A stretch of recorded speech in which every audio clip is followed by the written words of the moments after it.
pagpapala ng ating Panginoong Kristo, ang pag-ibig ng Diyos Ama, at ang pagkikipagkaisa ng Espiritu Santo naway sumayin na. Mga kapatid, tinipon tayo bilang kaalib ng angkan ng Diyos, kaya dudulog tayo sa maoing Panginoon na nagpapatawad ng Diyos. Sinugong tagapagpagaling sa mga nagsisisi, Panginoon, kaawaan mo kami. Dumating na tagapaganyaya ang mga makasalalay magsisi, Kristo'y kaawaan mo kami. Nakaluglok ka sa kanan ng Diyos Ama para ipamagitan kami, Panginoon, kaawaan mo kami. Kaawaan tayo ng makapangyarihang Diyos, patawarin tayo sa ating mga kasalanan, at patubayan tayo sa buhay na walang hanggan.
Manalangin tayo.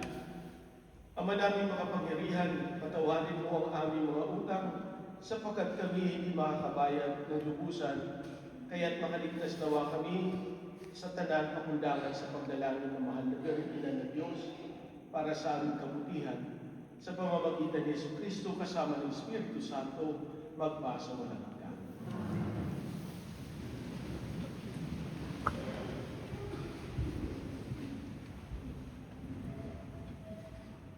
Pagbasa mula sa aklat ni Propeta Malakias. Narito ang pahayag ng makapangyarihang Panginoon. Ipadadala ko ang aking sugo upang ihanda ang daraanan ko. At ang Panginoon na inyong hinahanap ay biglang darating sa kanyang templo. Darating ang pinakahihintay ninyong sugo at ipahayag ang aking tipan. Ngunit sino ang makakatagal pagdating ng araw na iyon? Sino ang makahaharap pag siya'y nagpakita na? Siya'y parang apoy na napakadalisay sa bakal at parang matapang na sabon. Darating siya para humatol at dadalisayin niya ang mga saserdote tulad ng pagdalisay sa pilak at ginto. Sa gayon, magiging karapat-dapat silang maghandog sa Panginoon. At ang mga handog na dadalhin ng mga taga-Huda at Jerusalem ay magiging kalugod-lugod sa Kanya, tulad ng dati. Ngunit bago dumating ang makahihindig na araw ng Panginoon, isusubo ko sa inyo si Propeta Elias. Muling, magkakalapit ang loob ng mga ama't mga anak. Kung hindi, mapipilitan akong kumarian at wawasakin ang inyong bayan. Ang salita ng Diyos. Itaas niyo ang paningin, kaligtas ay dumarating. Ang kalooban mo'y ituro, O Diyos, ituro mo sana sa aba mong lingkod. Ayon sa matuwid, ako ay turuan, ituro mo poon ang katotohanan. Mabuti ang puon at makatarungan sa mga salari, guro at patnubay. Sa mababang loob siya yaong gabay at nagtuturo ng kanyang kalooban.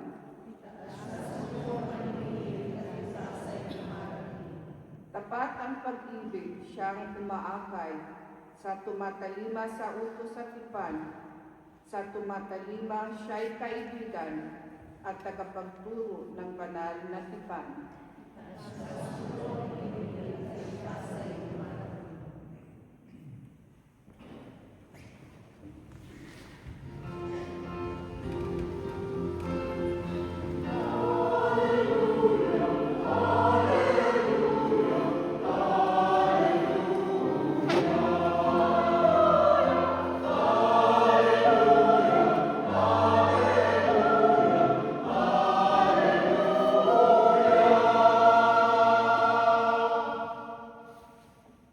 Sumainyo ang Panginoon.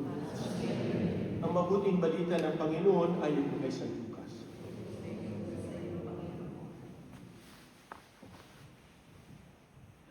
Dumating ang oras ng panganganak ni Elizabeth at nagluwal siya ng isang sanggol na lalaki. Nabalitaan ng kanyang mga kapitbahay at mga kamag-anak na siya'y pinagpala ng Panginoon at nakigalak sila sa kanya. Nang ikawalong araw, dumalo sila sa pagtutuli ng sanggol. Zacarias sana ang ipangangalan sa kanya, gaya ng kanyang ama. Ngunit sinabi sa kanya ng ina, hindi, Juan ang ipangangalan sa kanya. Subalit wala isa man sa iyong mga kamag-anak ang may ganyang pangalan, hindi kanila. Kaya tinudyatan nila ang kanyang ama at itinanong kung ano ang ibig niyang itawag sa sanggol. Humingi siya ng masusulatan at sumulat ng ganito, Juan ang kanyang pangalan. At namangha silang lahat. Pagdakay, pagsalita siya at nagpuri sa Diyos. Natakot ang lahat ng kanyang kapitbahay, ano pa't naging usap-usapan sa buong kaburulan ng Judea ang mga bagay na ito. Pinakaisip-isip ito ng lahat ng nakakaalam at ang kanilang tanong, magiging ano kaya ang batang ito? Sapagkat maliwanag na sumasa kanya ang Diyos. Ang mabuting balita ng ating Panginoon. Magsipo muna tayo lahat. Magandang gabi yun sa lang mahal. Magandang gabi sa inyo lahat mga kapatid. Nasa walong araw na tayo, walong araw ng ating simbang gabi. Bukas ay pinakahuling simbang gabi na natin. By the way, nagkamali ako ng pronunciation ng isang salita dito sa Banal na Ebanghelyo. Sabi ko, mga kaburulan. Kaburulan pala yun. Kasi kung kaburulan, burol na yun. No? Ang kaburulan ay mga bundok, kabundukan. So, pasensyahan nyo na ako kasi hindi naman talaga Katagalog. No? So, marami sa atin ang may kwento kung bakit ganito ang ating pangalan. Yung iba, alam natin na pinangalan sa santo, yung iba, pag tanungin mo, pinangalan sila sa artista, kaya yung pinaka-popular na pangalan ng mga taon na yon. Yung iba dahil siguro nga, uso lang, nakiuso, yan ang pangalan nila. Kapag tinanong nyo ang yung mga magulang minsan, kasi nagsisisi tayo, bakit ganun yung pangalan natin, meron naman talagang kwento kung bakit ganyan yung pangalan natin. Napakahalaga ng kwentong yan. You know, Filipinos are very creative when it comes to naming names. Napaka-malikhain natin kung paano tayo nagbibigay ng pangalan. Usually, we do it with a wordplay or local slang or cultural references or descriptive or catchy, memorable names. Kaya nga, kung sa Pilipinas, makita niyo ang mga pangalan ng establishments, napaka-creative nila. Uso ngayon yung mga bubble tea, no? Sa mga kabataan, kilala yung bubble tea shop.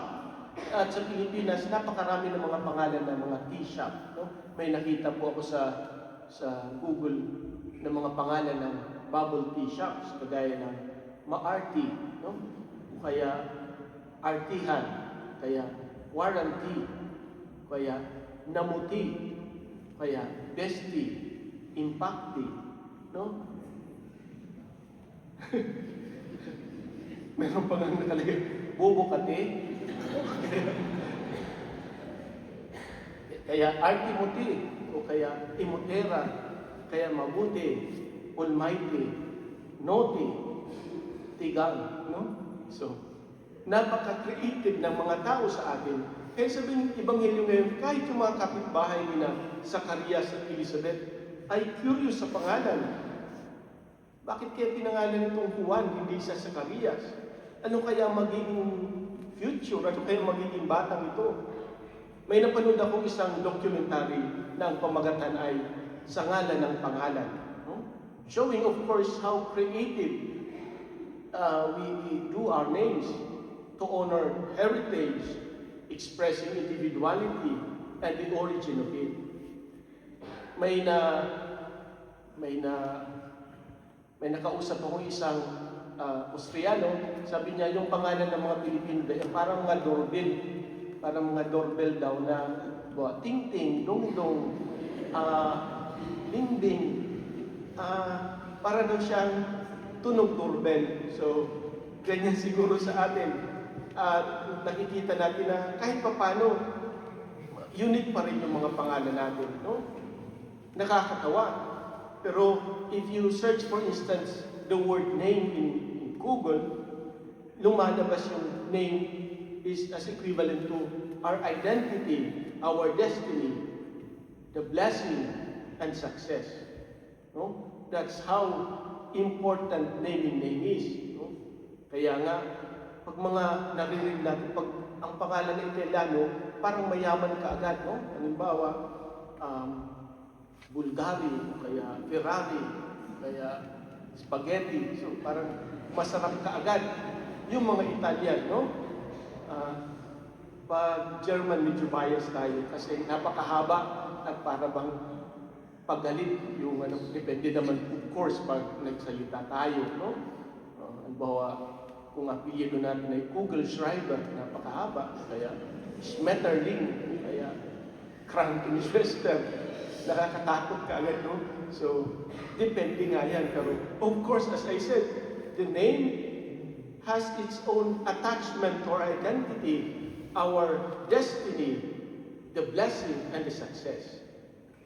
Sa Ebanghelyo ngayon, kakaiba yung pangalan na ibinigay sa kanya ng anak ni Elizabeth at ni Zacarias. Juan, bago ito. Hindi ito pinangalan sa tatay niya, hindi siya naging Zacarias Jr. No? Minsan nais natin yung palaging ganun lang. Yung standard lang palagi ang mangyayari. Yung nakagawian, yung kahapon. Alam mo, kahapon nag-aayos kami ng Belen sa Wienerfeld. At gusto sana namin baguhin naman yung hugis o yung itsura ng Belen. Kaya lang, may kasama kami isang Austrian na member ng community at sinabi niya, yung pa rin, yung last year pa rin dapat gawin natin kasi okay na yun, maganda na yun, no? So sometimes we are stifled by our creativity because we simply want what is the usual, what previously worked. Kaya yun ang iniisip ko siguro, ganyan din ang tadhana ng simbahan natin. Minsan, kung wala tayong creativity, wala rin tayong vision, walang pagbabago. Ang pangalan ng Juan ay alam natin nagbago ang tadhana, hindi lamang ng kanyang pamilya, na dati tila pinagkaitan, sinumpa, at ngayon tunay ngang pinagpala. Sa kakaiba at hindi konvensyonal na pangalan, na isikatuparan ng Diyos ang pagbabago, ang landas ng sangkatauhan sa pamamagitan ng kanyang pagligtas. Ganun nga talaga ang ibig sabihin ng pangalang Juan. Ibig sabihin, ang Diyos ay pinagpala. Tulad ni Juan, tinatawag tayo ng Diyos dahil may layunin tayo. May saysay at kaloob ito ng Diyos. Ito rin ang nagpapatunay na tayo'y anak ng Diyos, minamahal, tinawag, at isinugo. Amen. Magsitayo na tayong lahat at ipahayag pagdasal natin ang panalangin ng Panginoon.